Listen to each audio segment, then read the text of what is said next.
Welcome to the 4th episode of Forbidden Frames. I can't wait to find out what my challenge is, so let's take a look. Are you ready? All right, photography style. Outdoor nude photography. Very challenging. Preparation time. There is no preparation time. Challenge. You have to use an untested box camera for an outdoor nude photo session. The camera's aperture and shutter speed are unknown, so you have to find it all out. That's going to be interesting. Time, you have only 2 hours to complete the session. At least I have some time this time. Equipment, Agfa Asnco Chief camera. Film type, black and white, 120 format. Lighting, natural light. Model, the model must be okay with complete nudity.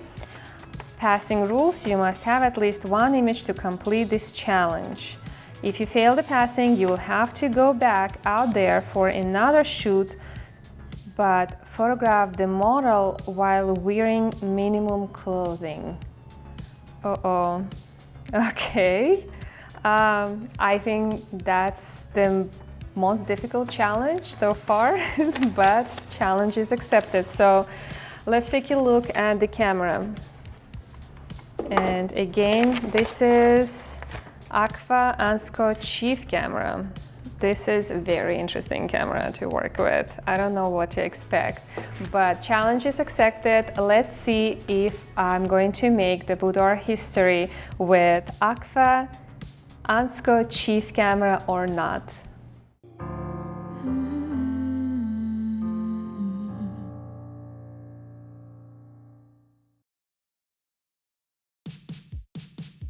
The Agfa Ansco Chief is an optical direct viewfinder medium format box camera made in Germany between 1935 and 1941. During this time, Agfa Asnco used two models of the camera, JN152 and JN153, which made it very confusing for my session due to a lack of information and some misinformation. The JN152, like the Chief that we have here, captures 5.71 by 8.25 centimeters, almost 6 by 9 exposures on Agfa PB20 or standard 620 roll film. The other model is the JN153, which captures 6.3 by 10.8 centimeter exposures on Agfa PD16 or standard 616 roll film. The German camera was created in collaboration with Henry Dreyfuss, an American famous industrial designer. This camera features a fixed meniscus lens that can be rotated from near to far. The minimum focusing distance for the N, which is near, option is 6 feet, and the F far option is 15 feet. You can also capture close portraits at a distance of 3.5 feet if you have Agfa number 29 portrait attachment. This camera has two shutter options, instantaneous and bulb. However, we were not able to find any information about the shutter speed and aperture for this camera, but we assume it shots at f/16 with 60th of a second shutter speed. The camera also has a built-in yellow filter option that is recommended for sunny landscape photography. The current value of this camera is between $15 to $30.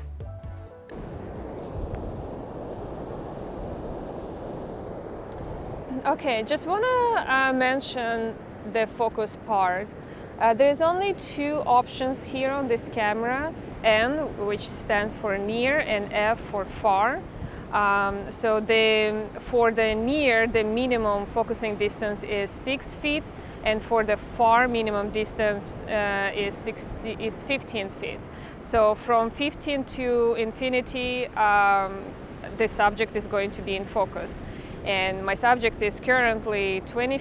Yes, and you can just throw it somewhere to the side, further away from you. Yeah, that's not going to be in the frame. Okay, so if you can cross, yes, like that, perfect. Okay, 1, 2, 3. So that was my first shot. Now I have to rotate the winding knob, and I'm going to turn it 1 full stop and 1 and 5/8 of a stop. Oof, let's try to do that. Okay, I'll probably, okay, so it has to be somewhere here for the full turn. Full turn lands on its own spot.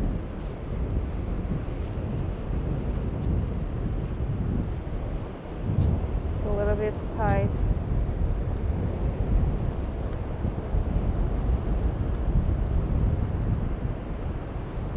So that's the full stop, right? And now half a stop is going to be here.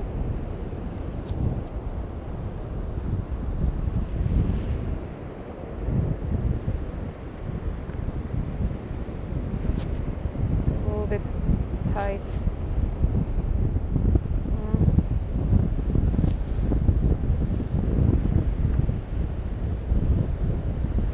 Okay, and just a teeny bit more. Like that. I hope that's what it is. So I did my 1 5/8 of a turn, so I should land on my 6x6 frame, and we should be good with that. I also want to mention the yellow filter right here that we're using, and that's the filter for the sunny situation. So from this moment on, we're just gonna continue shooting, and I'm not gonna talk much. We're gonna go through all our 12 shots. Maybe legs a little bit more crossed. Legs more crossed. Yeah.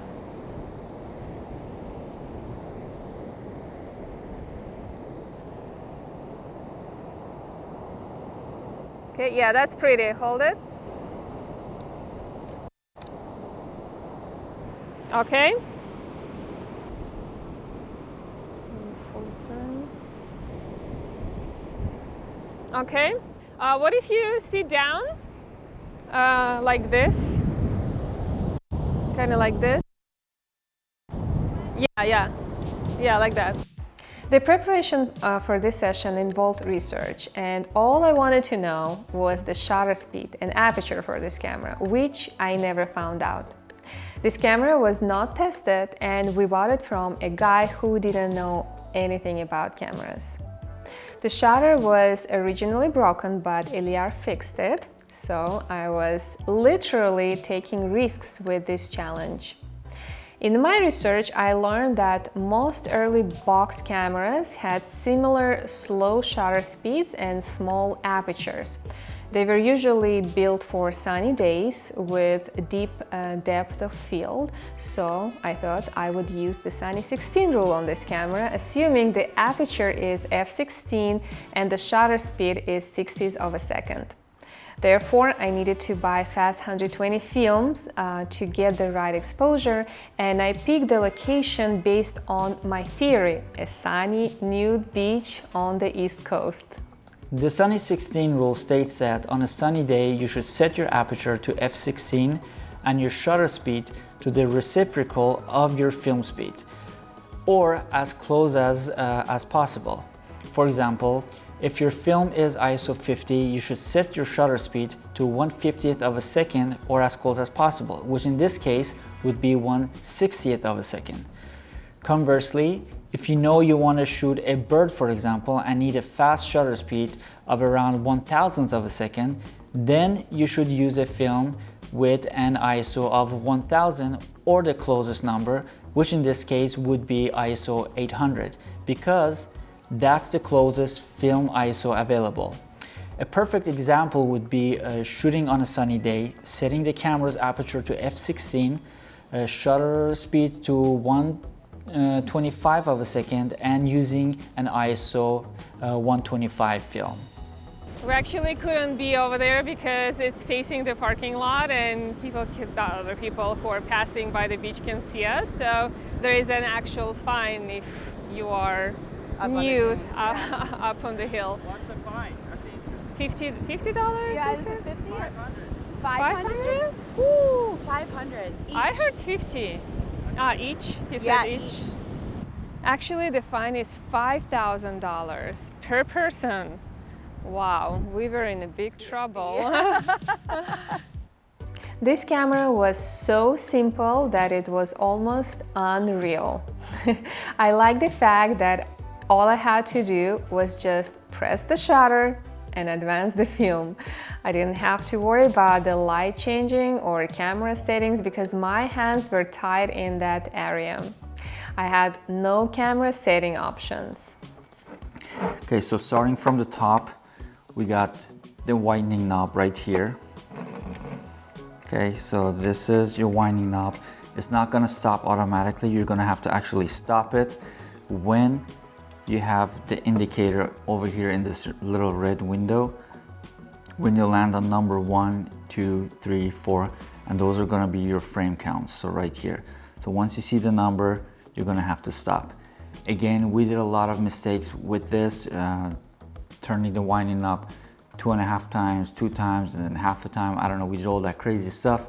But that's just because we were misinformed about the film, or we didn't do a complete research on it. So the number has to end on this. This is a 6x9 camera. So whatever your number on the 120 is going to be, it will show up here, and that's going to be the accurate number to get a 6x9 frame. So here is your shutter. It's very simple. That's all it is. And we're assuming this is 60th of a second shutter speed. Okay. Over here in front of the lens, you have a filter right here. So this is a yellow filter. If it's out, it says here filter. This one is rusted, so you can't see it. If it's in, there is no filter. And if I show you that filter, it's going to be back here.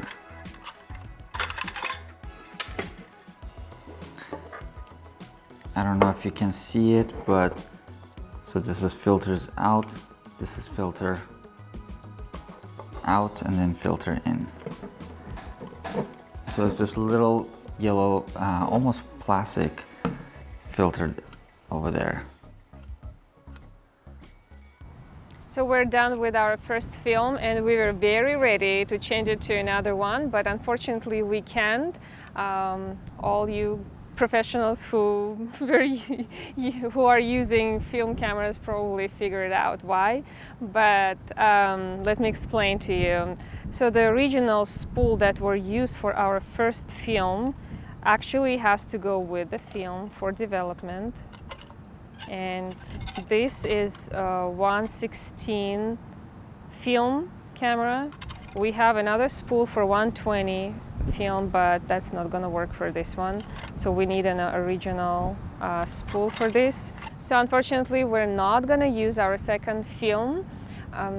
We'll wait for the film to get developed to see what results we'll get. Hopefully, fingers crossed, we're gonna get some beautiful results of our gorgeous model. But if I fail the challenges, I have to do another shoot on the beach, but I have to wear a swimsuit. So that's the challenge. It's gonna be fun, and I hope for the best.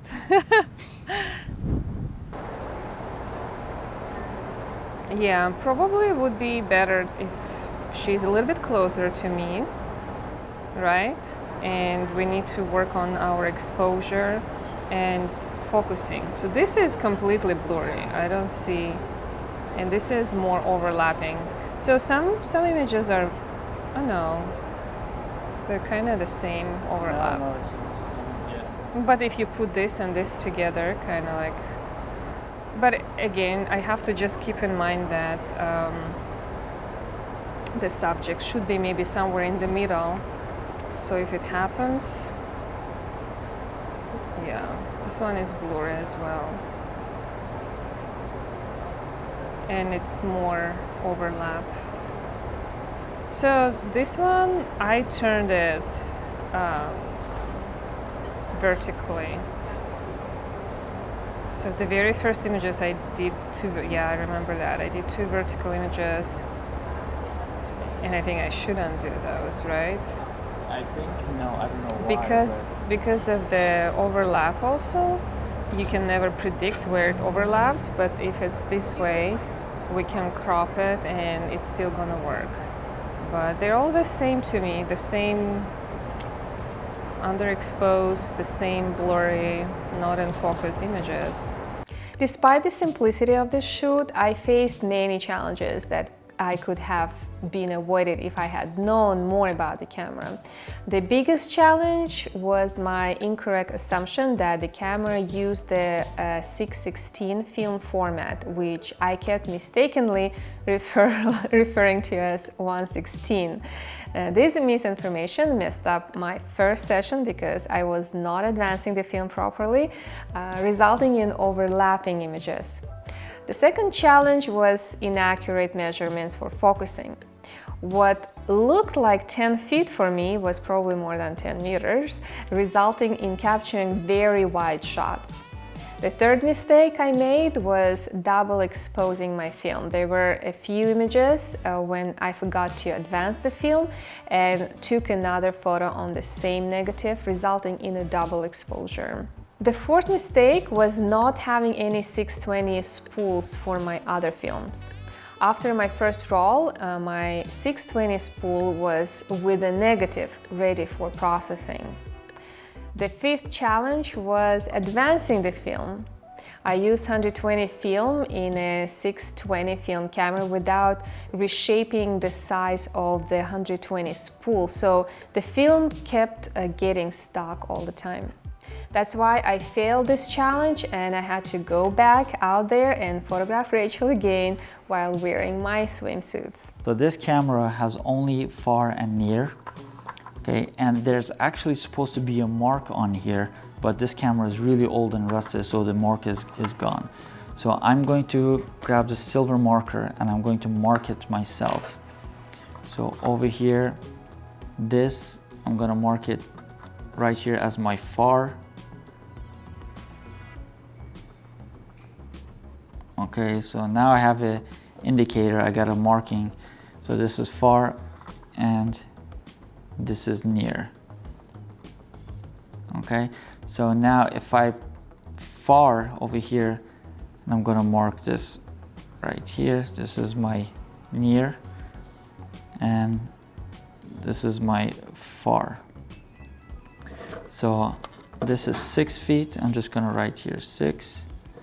And this is 15. I'm just gonna write here 15. So now I know where my 6 feet is and where my 15 feet is. So if I put this sort of in the middle of these two, okay. So now that I have this right in the middle, whatever the number is between these two, that's going to be the distance for if the camera is set to the middle. So between 16 and 15, and I would say that's probably around like 11 feet. So I'll write here 11 feet and mark this as 11 feet. So this is not exactly, but almost. Now between 11 and 15, and I'm gonna put the indicator right there between these two and I'll mark it. And now this is going to be, let's say, 13 feet. And same thing with over here, between 6 and 11, mark it. And this will be, let's say, 8 feet. Okay. It's super bright today, so I think that will help and we'll get proper exposure with the filter on. So I think that all will compensate for a better exposure. So let's get started. Let's do the proper measurement. So I'm gonna go for my 6 feet shot. And that might not kind of bring the whole subject in my frame, but I want to see and compare. So 1, 2, 3, 4, 5, 6. So here we are 6 feet away from my model. Let me see how, okay. So let me see if I go lower. So it's only waist and above. Not my ideal frame, I would say, but let's see and check. I have only 5 shots available for me, but this is first shot is going to be my test shot of if Rachel is going to be in focus if I'm 6 feet away from her. It's almost like a COVID rule, 6 feet apart. Okay, ready? So the focus mainly on your face here. That's pretty. All right, so let me make sure. So we're on near. This is filter on. What else am I checking? We're on first shot, so I think everything looks good. I have to just hold this very steady to make sure it's all good. Can you move one foot, yeah, like a little bit to the side, a little bit more, right there, because now people are there visible. Okay, perfect. 1, 2, 3. You actually can bring your hand to your hair. Go ahead and do it. Okay. Yeah. Yeah, like that. That's cute. Hold it. 1, 2, 3. All right. So that was my first shot. Now I'm going to make sure, I'm going to rotate to make sure that I hit number 2. I don't really see because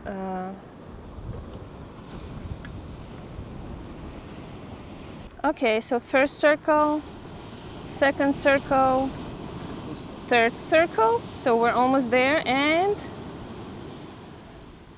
a little bit further, number 2. All right, now that makes it a little bit easier. I don't feel super frustrated because at least I know, I hope I know. So okay. So this is 6 feet. I'm going to go for 11. So I'm moving it to 11. 6. Okay, that was 6. 7, 8, 9, 10, 11. Okay, so here I am, 11 feet apart. Yeah, we can do the same pose. Did you change that to 11? I changed it to 11, yes. So from near, I went to right in the middle between near and far. So I'm here right now. My filter is on. It's not on, it's off. Oh, this is off. So the very first image was without filter actually, which I think is okay. I'm not really happy with the first image anyways, and that's a good test for me to see if we really needed that filter. So now the filter is on. All right. So that's pretty, very good. I just need the camera to move a little bit away. Perfect, beautiful, hold it. 1, 2, 3. All right, so we're on shot number 2. I'm going to rotate it.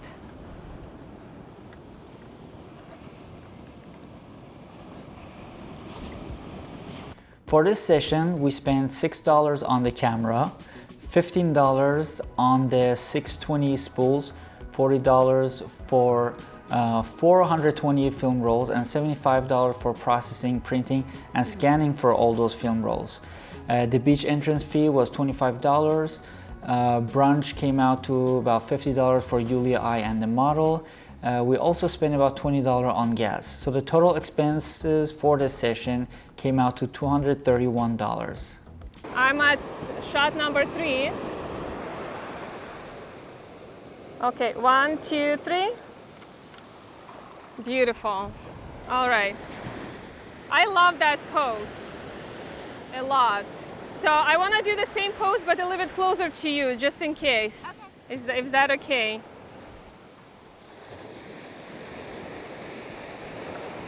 Let me go back to 11, and I'll do the same pose.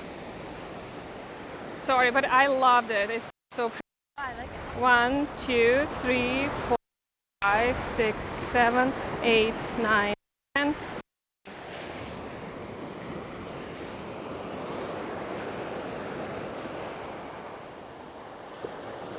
One, two, three.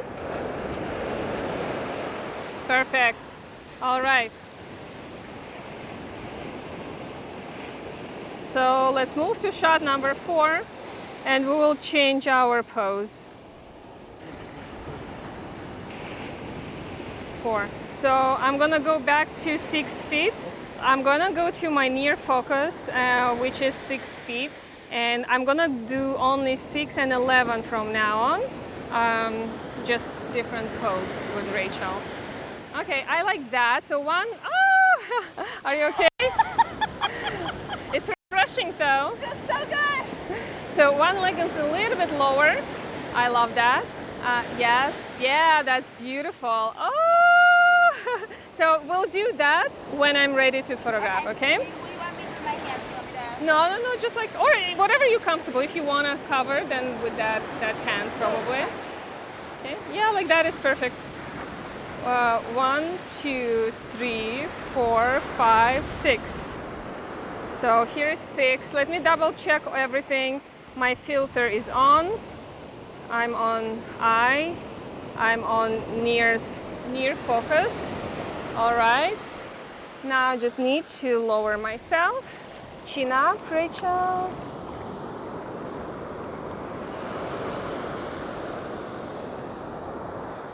Switch legs.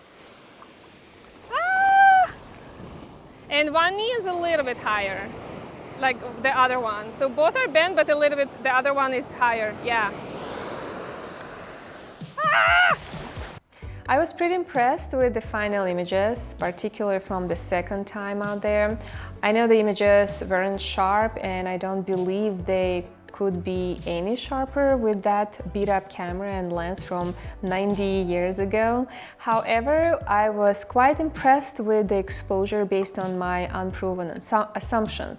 I assumed an aperture of f/16 and a shutter speed of 60s of a second, so the best film choice was the Ilford Pan F ISO 50, considering the sunny 16 rule. However, I wanted to use the built-in filter, which would have reduced the light by 1 to 2 stops. So I also grabbed an Ilford FP4 Plus ISO 125 to compensate for the one-stop loss of light.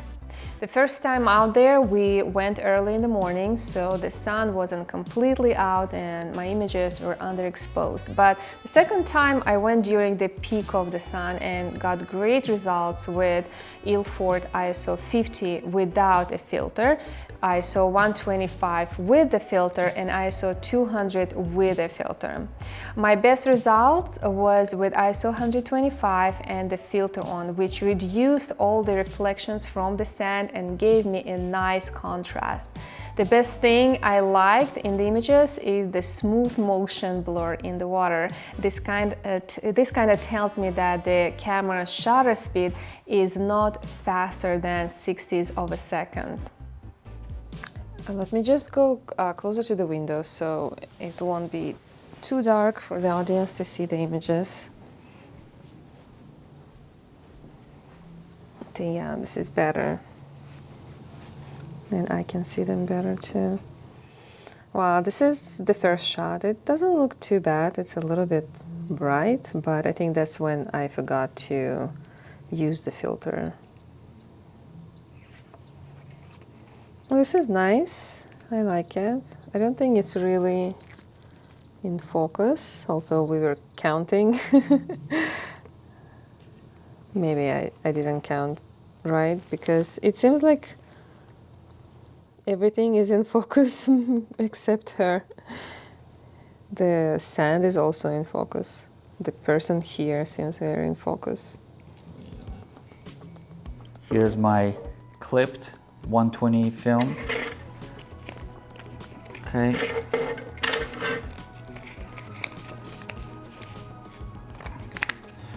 I'm just gonna lift this up and then put the film in there. Sorry, just put it backwards. Okay, just like that. Again, this is my top and this is the other side. Then I'm gonna cross this film from the back of the camera, just like this, and then put it in here, this other spool, and then just turn it. Okay, and don't do this thing in like a really bright place like I'm doing right now. You know, make sure that this is a little bit dark. Your film is not gonna, it's not gonna hurt your film, but yeah, don't intentionally do it under the sun or anything like that. So once you cross it and you just give it a few turns, maybe right here is a good indicator where you have this line, this arrow going across. Then just make sure your knob is up, the winding knob is up, so that way you can put this in there. And then once it goes in there, you push the knob down, and then you close it.